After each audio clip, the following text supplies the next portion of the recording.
അടുത്തതായി ആശംസകൾ അർപ്പിച്ച് സംസാരിക്കുന്നതിലേക്കായി ശ്രീ സാലി പാലിയോട്ട് സാറിനെ വേദിയിലേക്ക് ക്ഷണിക്കുന്നു.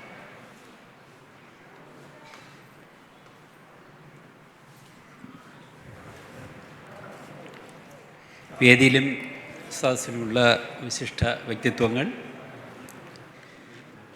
ഈ പരിപാടിയുടെ അവസാന രംഗങ്ങളിലേക്ക് പോവുകയാണ്. ഒരു വലിയ പ്രസംഗത്തിൻ്റെ കാര്യങ്ങളില്ല ഫോട്ടോഗ്രാഫിയിൽ. എന്ന് വെച്ചാൽ എല്ലാ കാര്യങ്ങളും മനസ്സിലാക്കുന്ന തരത്തിലുള്ള നല്ല നിലവാരങ്ങളിലുള്ള ഫോട്ടോഗ്രാഫ്സുകൾ പ്രദർശിപ്പിച്ചിട്ടുണ്ടായിരുന്നു. അതേപോലെ തന്നെ അതിന് മുന്നേ നല്ല ഫോട്ടോഗ്രാഫി ക്ലാസ്സുകളും എല്ലാം കഴിഞ്ഞൊരു സാഹചര്യമാണ് നിലവിലുള്ളത്. എനിക്ക് ഇപ്പോഴും ഒറ്റ വാക്കിൽ പറഞ്ഞു തീർക്കാനുള്ള കാര്യം എന്ന് പറഞ്ഞാൽ,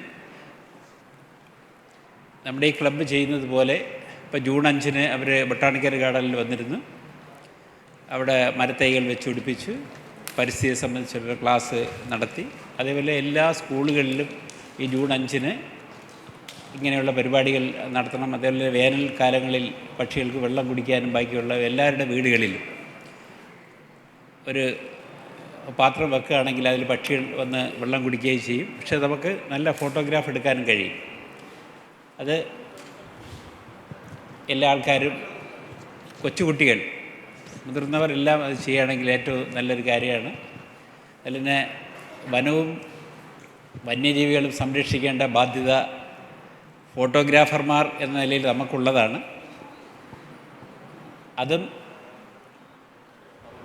മുന്നിട്ട് നിൽക്കേണ്ട ഒരു ഫോട്ടോഗ്രാഫേഴ്സാണ്.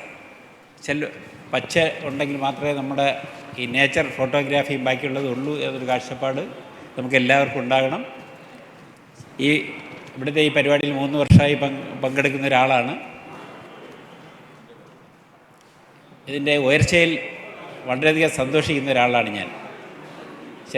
മുതിർന്ന ഫോട്ടോഗ്രാഫേഴ്സിനെ ആദരിക്കൽ തുടങ്ങി ഫോട്ടോഗ്രാഫിയുടെ വിവിധ തലങ്ങളെക്കുറിച്ച് പഠിക്കാനും പഠിപ്പിക്കാനും എല്ലാം കഴിവുള്ള നല്ല ഒരു ടീം വർക്കുള്ള ഒരു പ്രസ്ഥാനമാണിത്. അതിന് എല്ലാവിധ ആശംസകളും നേരുന്നു. എന്നെ ക്ഷണിച്ചതിൽ വളരെയധികം സന്തോഷമുണ്ട്. നന്ദി, നമസ്കാരം.